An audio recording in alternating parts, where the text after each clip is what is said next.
Bom dia ao vivo pelo YouTube. Vamos ligar aqui a nossa transmissão. Está gravando agora. Bom dia, Projeto Sabedoria no Ar. É uma alegria ter a nossa candidata a prefeita do município de Araucária, Marjorie, e o candidato Ildirley. Hoje vamos falar um pouco do que eles podem proporcionar para o povo de Araucária quando assumirem o governo no dia 1º de janeiro de 2025. Pô, Ricardo, mas por que você está falando quando eles assumirem? Porque na conversa que eu tive com a Marjorie e com o Ina aqui agora, deu a entender que eles já estão eleitos. É isso mesmo, Marjorie? Bom dia, doutor Ricardo. Bom dia, pessoal que acompanha pelo YouTube. É um prazer, é uma honra estar aqui.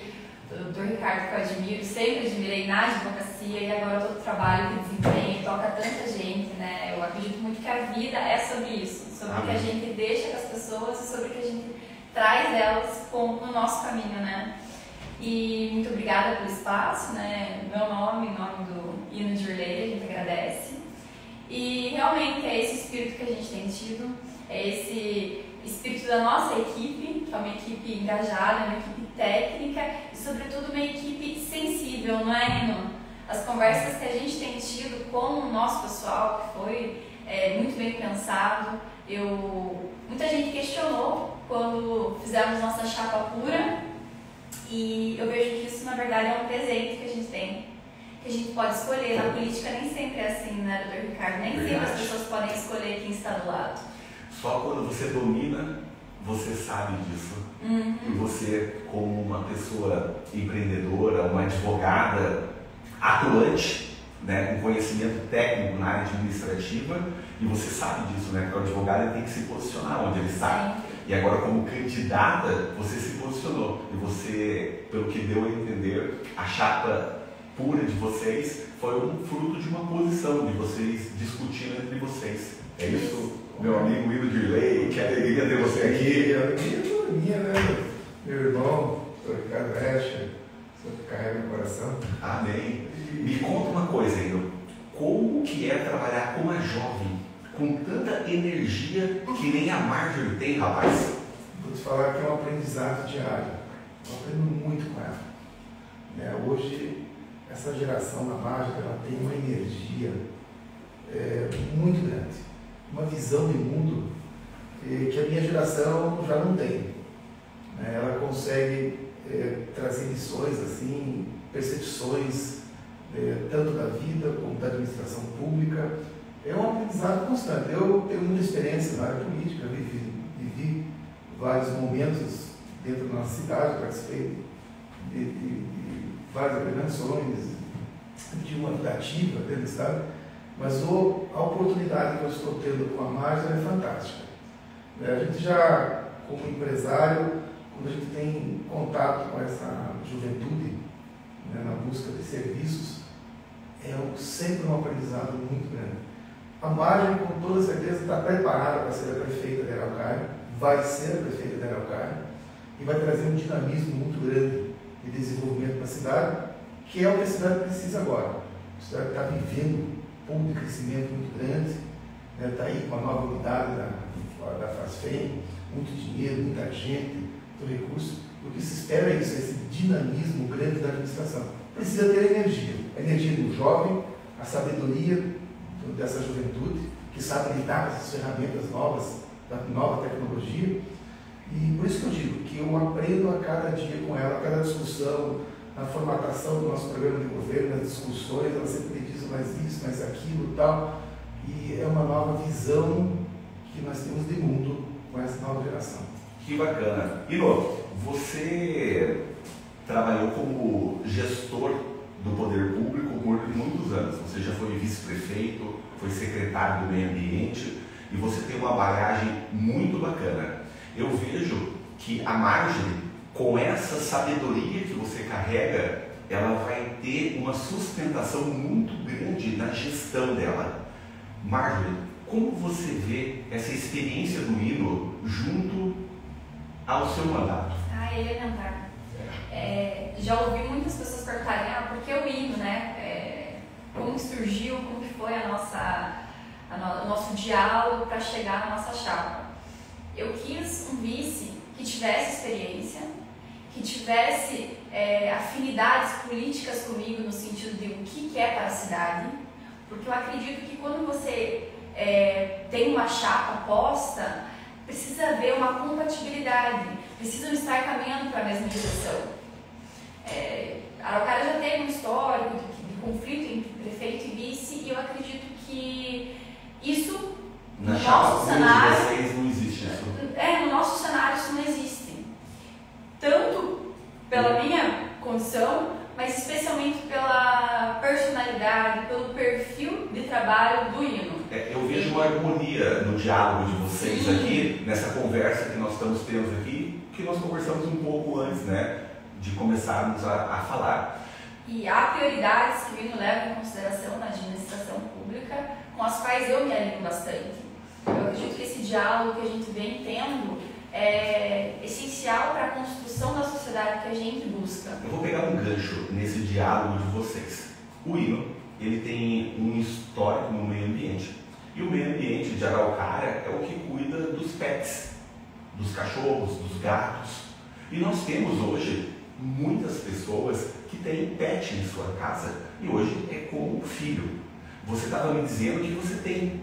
O Hino tem, eu tenho na minha casa. Então eu vejo que a hora que eu chego em casa à noite, o gato está deitado no lugar da minha cama. E daí eu vou lá, minha mulher fala assim, não, sai, deixa ele ficar um pouco aqui e depois você vem para cá. E daí você vê que o pet é um filho dentro de casa.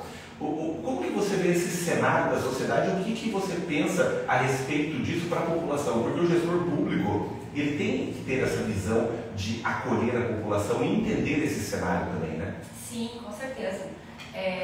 Na nossa proposta de governo, nós consideramos muito essa visão de uma Araucária mais acolhedora. Esse é o nosso projeto. Uma Araucária mais inovadora, mais ágil, mas também mais acolhedora. Porque a gente precisa incluir todos os seres que coabitam no ambiente que nós estamos inseridos. Eu valorizo muito o histórico do Hino em relação às especializações dele em ecologia, gestão ambiental. É um professor, né, foi professor de biologia por tantos e tantos anos e tem essa conscientização a respeito do meio ambiente e a respeito de todos os seres que fazem da nossa biodiversidade, né, tão importante. Em Araucária, a gente vê muito, há um cuidado, né, das pessoas, dos nossos moradores, em relação aos animais de rua, animais resgatados e os próprios, né, os pets, todos os cães e gatos de estimação mesmo. Fato é que precisa de um apoio do poder público, é importante o trabalho das cuidadoras, das ONGs locais, mas há uma dificuldade, precisa de um apoio do poder público para oportunizar que esse trabalho não só continue, se mantenha, mas também amplie. Muitas cuidadoras deixam de fazer coisas de dentro de casa para poder sustentar todo o trabalho que elas fazem com os animais resgatados. O nosso projeto engloba muito, tanto questões das nossas bacias que envolvem o município, mas também os animais, com as propostas, né, de uma clínica veterinária municipal, finalmente para animais de pequeno porte, com um projeto de fortalecimento de apoio a ONGs locais, às cuidadoras, um projeto de ampliação da castração em massa, um fortalecimento do nosso centro de controle de zoonoses, para fazer, não só continuar o trabalho do microchip, mas também ampliar a questão da vacinação, vermífugo, antipulgas, porque a gente precisa considerar esses seres que também fazem parte, como você mesmo falou, das famílias. Das famílias, hoje faz. Isso é uma das áreas que o poder público vai ter que atuar. Então as pessoas dizem muito que o Hino é o pai dos pets, porque a mulher dele tem uma atuação muito forte nesse segmento, como advogada, né, a doutora Rúbia, ela trabalha muito bem nesse segmento e ela tem um trabalho fantástico. Me diz uma coisa, como que você pensa a respeito da postura participativa no município? Como que você pensa em gerir isso hoje? O que você poderia falar para o pessoal que está nos ouvindo? Eu sempre achei que a política ela é um centro de debate. A política deve ser feita sempre escutando e enxergando as pessoas. E quando eu digo escutando, eu quero dizer como isso que nós estamos tendo agora. Não é você Porque muita gente faz isso. Escuta, mas não escuta. É você olhar nos olhos e escutar de verdade qual é a demanda da sociedade. Houve um tempo em Araucária que as associações de moradores, por exemplo, elas eram muito fortes, muito atuantes. As associações de moradores tinham condições de passar para os prefeitos, inclusive, quais eram as demandas de cada bairro. E isso foi se perdendo um pouco no tempo. Os poderes que a associação tinha a respeito das demandas da sociedade passou-se para, muitas vezes, para vereadores daquele bairro que acabaram tomando essa postura. Mas o nosso projeto quer fortalecer as associações de moradores com a participação do gabinete itinerante que vá nessas localidades, em cada região, em cada bairro, de uma maneira frequente, veja quais são as demandas, escute o que está precisando e possa redirecionar as políticas públicas. Porque muito se fala em implantação das políticas públicas. Um plano de governo é o quê? Nada mais é do que novas políticas a serem implementadas. Mas precisa muito passar pelo processo também de reavaliação. Toda política pública precisa constantemente ser avaliada. E isso a gente faz como? Através da percepção do que está dando certo e do que está dando errado. Hoje, no nosso governo aqui no município, há muitas coisas que estão dando certo. É comum, quando vem um governo de oposição, uma chapa de oposição, querer apontar só erros. Claro, sempre há coisas a serem melhoradas, sempre. Mas fato é que há políticas que dão certo. E elas precisam não só ser mantidas, como também aprimoradas. Isso faz como? Chamando a sociedade para o debate. Chamando quem precisa, quem mais precisa do serviço público para nos dizer o que eles precisam, né? Qual é a que é a população da ponta, né? Exato. E quando vocês ouvirem a associação, o que o poder público não chegar lá, a associação pode alertar que isso está faltando e pode ser um novo projeto que o poder público pode direcionar para aquele bairro diante daquela situação. Exatamente. A respeito da educação, você tem conversado com pessoas sobre isso? O que você vê que pode melhorar a vida do estudante, do coletivo daquele bairro? O que você poderia falar como candidata?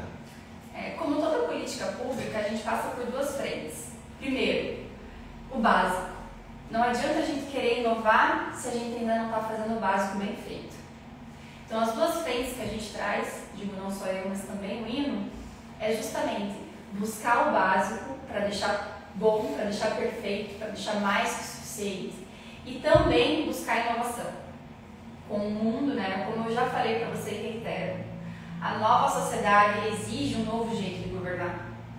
E é o que a gente está propondo hoje. Como que a gente busca aprimorar o sistema de ensino da rede municipal? Desde que eu iniciei essa caminhada, já tem alguns anos que eu venho participando da política, não só como advogada administrativista, como fui apresentada no programa inicialmente, mas também como alguém que participa ativamente da política. Desde o início dessa caminhada, eu sempre participei com diretoras de sementes, com professoras, educadoras, cuidadoras do ensino fundamental 1 e 2, sempre estive no meio, até porque eu venho de uma família de professoras, de mulheres professoras. Iniciou com a minha avó, com as minhas tias, todas as minhas tias são professoras, inclusive, e o hino também é professor. Então eu tenho a visão muito clara de que a educação tem um poder transformador numa sociedade. E é a partir dessa noção que a gente busca atuar nas seguintes frentes. Primeiro, fazer um canal ativo de atendimento ao ensino municipal para saber quais são as demandas de cada unidade escolar, tanto a partir da população, né, que usa o ensino público, como também dos próprios servidores. Porque a gente precisa sim melhorar o atendimento ao usuário. E como isso faz? Valorizando aqueles que estão na linha de frente do serviço público. Dando condições para que o servidor possa executar a sua tarefa da melhor maneira, para atingir o resultado de maneira mais otimizada. Mas se o servidor não tiver condições, fica muito difícil apertar um parafuso com uma precisão sem a ferramenta correta. Sim. O servidor ele tem que ter a ferramenta para que ele possa exercer o trabalho dele da melhor forma possível. E isso se dá através de uma escuta para saber quais são as condições que está passando em cada unidade e aí aprimorá-las. Quais são as maneiras específicas? O que a gente pensa? Há um problema muito sério hoje no município, que é a questão da inclusão de pessoas com deficiência, neurodivergentes e outras dificuldades de aprendizagem. Eu tenho uma área de atuação muito forte nesse meio, porque eu tenho um sobrinho que ele é autista, meu afilhado, e ele teve problemas muito sérios de adaptação na escola onde ele estuda. Percebemos, portanto, que o município, ao trazer cuidadoras, que hoje como funciona? Os alunos que têm alguma dificuldade de aprendizagem, nível de suporte 1, por exemplo, no ICMEIs, nas escolas regulares, tem cuidadores que não têm uma capacitação adequada em relação à inclusão. Então a ideia é dar condições para que esse profissional possa atuar levando em conta as particularidades daquele aluno. Esse é o curso de capacitação que a gente diz. Você falou do autismo, mas também tem dislexia, o déficit de atenção. Isso, é muito grande hoje. São vários transtornos. A nossa ideia, inclusive, é criar um centro de apoio intelectual, que é abordar todos esses transtornos. O TEA, que é o autismo, o TDAH, que é o transtorno de hiperatividade e déficit de atenção, o transtorno opositor desafiador, que é o TOD. São vários transtornos e dificuldades de aprendizagem, como dislexia, que precisam uma abordagem diferenciada. Sabe uma coisa que me veio à mente agora e eu não tinha parado para pensar? Como que o pai que não tem o pai ou a mãe que não tem a experiência para identificar isso no filho, ele pode detectar através da preparação do professor, né? Exato. Como que funciona? Eu vou te falar qual a dificuldade de orientar o encaminhamento necessário. Primeiro, a criança vai apresentar algumas particularidades. Nem toda criança tem os mesmos sintomas, digamos assim. Eu não falo sintoma porque não é uma doença, é uma condição. Então, tem características que algumas crianças têm, outras não. Muita gente, eu tenho amigos que foram diagnosticados com autismo, tiveram laudo com 40 anos, porque não se falava muito antigamente e ele tinha características que não se percebia. Mas fato é que hoje precisa, primeiro, haver uma campanha de conscientização a respeito de todos esses transtornos, para não achar que a criança é birrenta, que a criança não está indo bem na escola porque não está se dedicando o suficiente. Não é isso. Cada criança necessita de uma abordagem específica para o seu transtorno, para a sua especificidade. Então, o que se busca? Primeiro, conscientizar a sociedade a respeito da capacidade de aprender. Inclusive, o lema do autismo, que a gente fala muito no dia 2 de abril, que é o dia de conscientização do autismo, é: ensina-me, pois sou capaz de aprender. Todo mundo é capaz de aprender. Mas você precisa chegar na abordagem que aquela criança, aquele aluno, adolescente está demandando. Para isso, o profissional precisa estar atento. Qual é a situação daquele aluno? E os pais também. Como que se faz isso? Primeiro, conscientização da sociedade. Segundo, capacitação do profissional que o atende. E terceiro, entrar com um tratamento que atinja essa especificidade. O nosso centro de apoio intelectual visa justamente isso: trazer terapia ocupacional, musicoterapia, acompanhamento psicológico, tratamentos que auxiliam o desenvolvimento naquela condição específica do aluno. Por enquanto, como é um projeto piloto, seria apenas um centro, mas aí poderíamos expandir se der tudo certo. Capacitando o professor, ou o diretor, ou o coordenador de cada escola, exato, e você poder atender os alunos. E outra dificuldade que a gente tem hoje, que é lamentável, é que o aluno ele só é laudado, que a gente chama, quando ele passa por acompanhamento neurológico. É o neurologista que identifica qual é o transtorno daquele aluno e aponta qual é o nível de suporte dele, que vai da escala 1 a 3. Para fazer a primeira consulta, por exemplo, com o neurologista hoje no município, está levando 2 anos. O que acontece?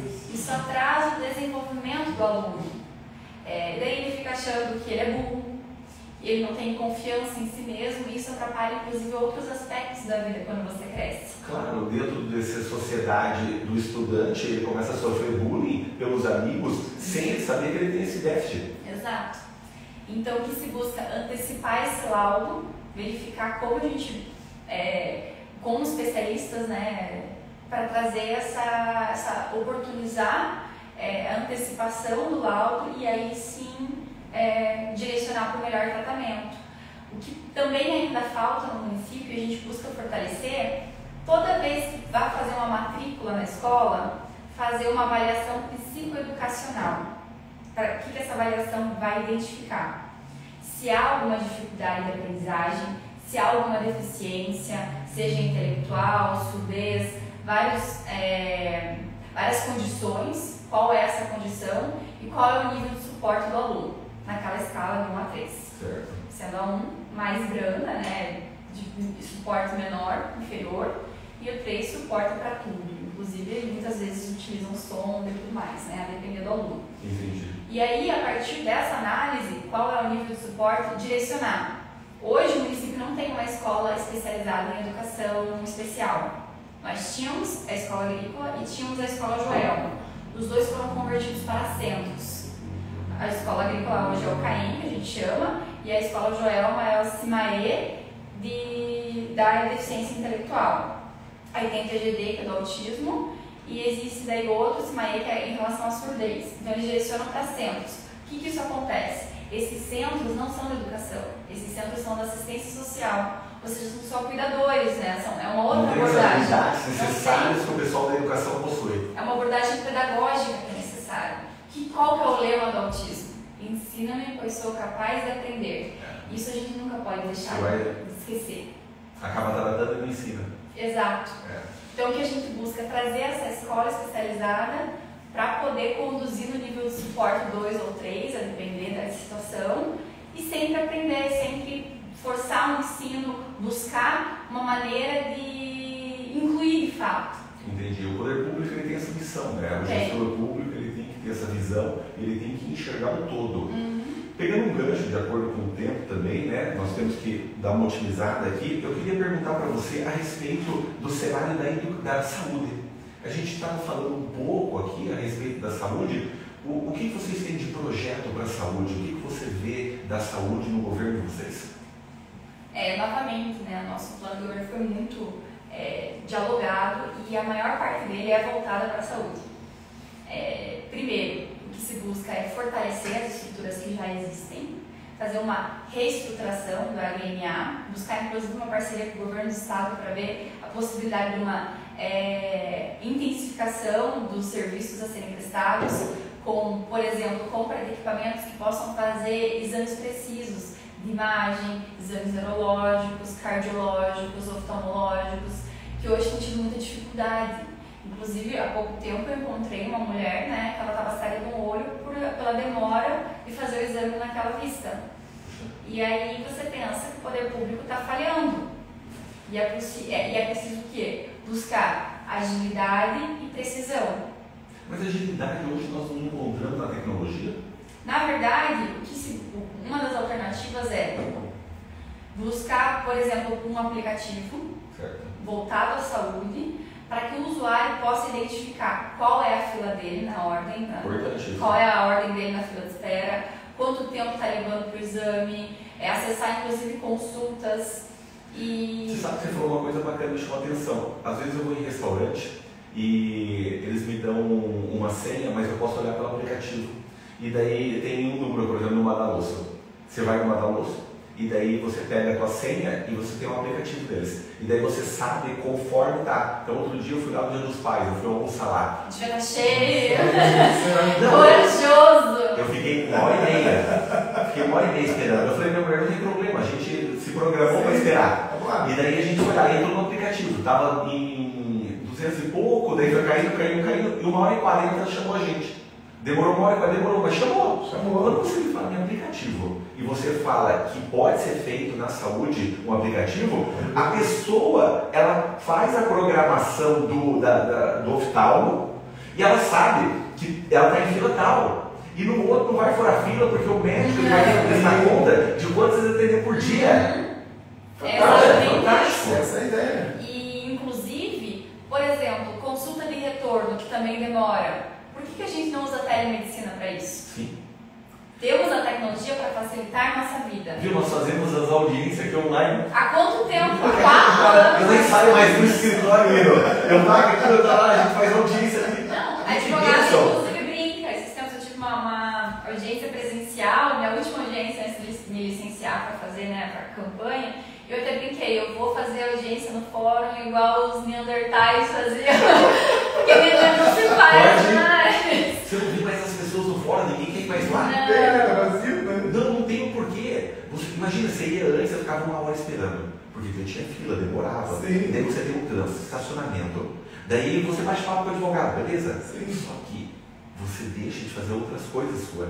Então, e a vida é ágil. É muito ágil. Daí você tem mais tempo para ficar com a família, mais tempo para pegar mais processo, mais tempo para estudar, para fazer outras coisas. Por quê? Porque a tecnologia otimizou. Imagine, nós temos um celular que tem tecnologia que uma câmera de mais de 2 milhões custava na década de 80 para fazer uma transmissão que nós estamos fazendo aqui agora. Sim. Não, e o que isso possibilita?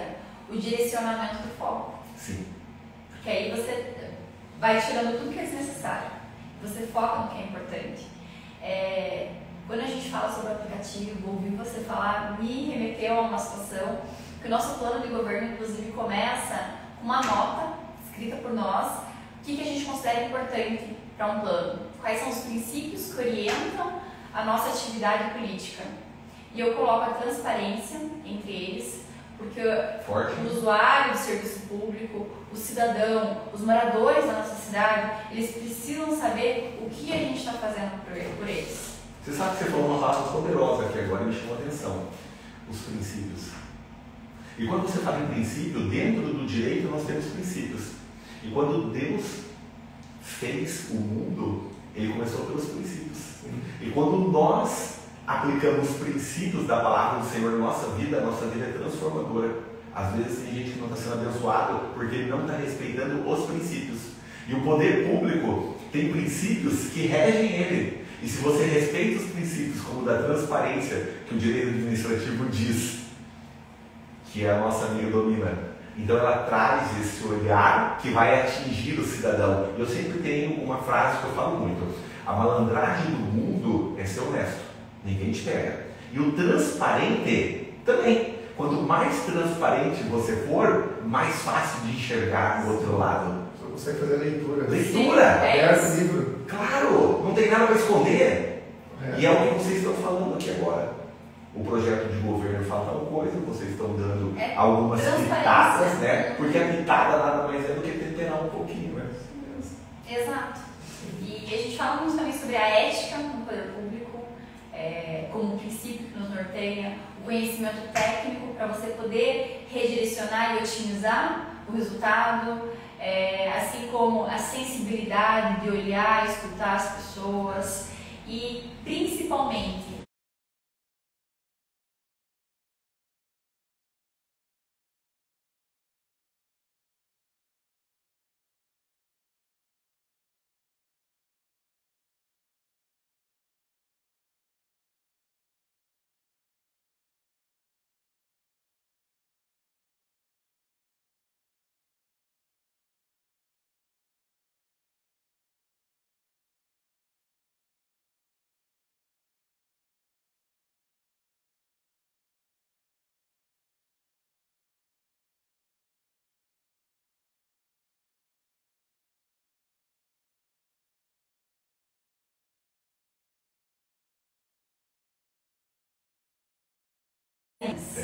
Forte. E somente quando você está fazendo o que gosta, você consegue rememorar a cada pouco por que você está ali. O prefeito que assumia a prefeitura, né, o prefeito que toma posse ali no dia 1º de janeiro, ou a prefeita, Isso que eu ia pensar. que deixemos claro, precisa ter isso em mente, rememorar a cada pouco que ela está ali para servir a um só interesse, dos cidadãos. Então você vai estar lá para isso? Estarei lá.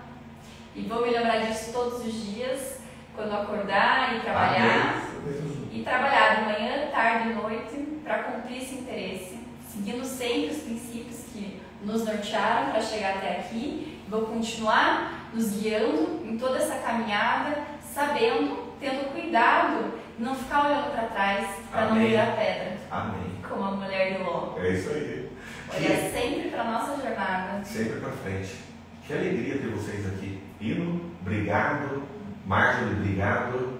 Sei que o tempo de vocês é curto, mas foi sensacional bater um papo com vocês.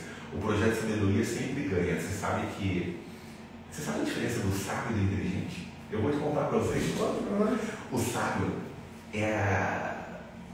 antes eu pensava de uma forma parecida do que eu penso agora. Eu falava o seguinte, quando eu estava na faculdade, que existia um sábio que morava no alto de uma montanha e existia um vilarejo lá embaixo. E ele via os inteligentes andando naquele vilarejo. E todas as vezes ele ficava observando as pessoas. O que os inteligentes fizessem que era bom, ele pegava para ele. O que era ruim, ele não pegava. E daí na jornada da vida a gente vai aprendendo que a sabedoria nada mais é do que as experiências que nós tivemos na nossa vida. Porque toda experiência de erro ou de acerto é uma sabedoria, porque você acumula como micro resultado para adotar na tua vida a próxima decisão. Exatamente. Porque todo dia dentro dessa jornada vai abrir portas. Você tem que escolher a porta, você vai saber qual é a próxima porta de acordo com a experiência que você teve. Porque você sabe onde você quer chegar, vocês sabem onde vocês querem chegar. É dia 1º, assinando o livro da posse. E eu vou te falar, como disse Nelson Mandela uma vez, que eu já falei essa frase para o doutor, eu nunca ganho, eu nunca perco. Ou eu ganho, ou eu aprendo. Amém. Sensacional. Obrigado. Então, meu agradecimento, sempre minha admiração, meu respeito. Amém. Ó, obrigado, doutora. É uma alegria ver você. Não, o gostoso da Marjorie é que ela sempre está de bem com a vida. Você olha para ela, ela está sorrindo, ela traz uma alegria, essa energia que ela irradia é muito forte e contagia. Continue assim, hein? Quilo, obrigado. Foi um prazer. Por favor, que alegria ter você aqui. Foi um aprendizado fantástico contigo. Amém. Não só esse Já deu hora da transmissão, mas nós ficamos umas 2 horas conversando, absorvendo esse conhecimento maravilhoso, Ricardo. Foi um prazer enorme, uma gratidão enorme de ter essa oportunidade de ficar essas horas contigo. Obrigado, obrigado a vocês. Então, pessoal, o Projeto Sabedoria encerra podcast poderosíssimo, hein? Logo, logo teremos mais notícias. Grande abraço a todos. Fiquem com Deus. Tchau, pessoal. Parabéns, minha prefeita. Tamo junto.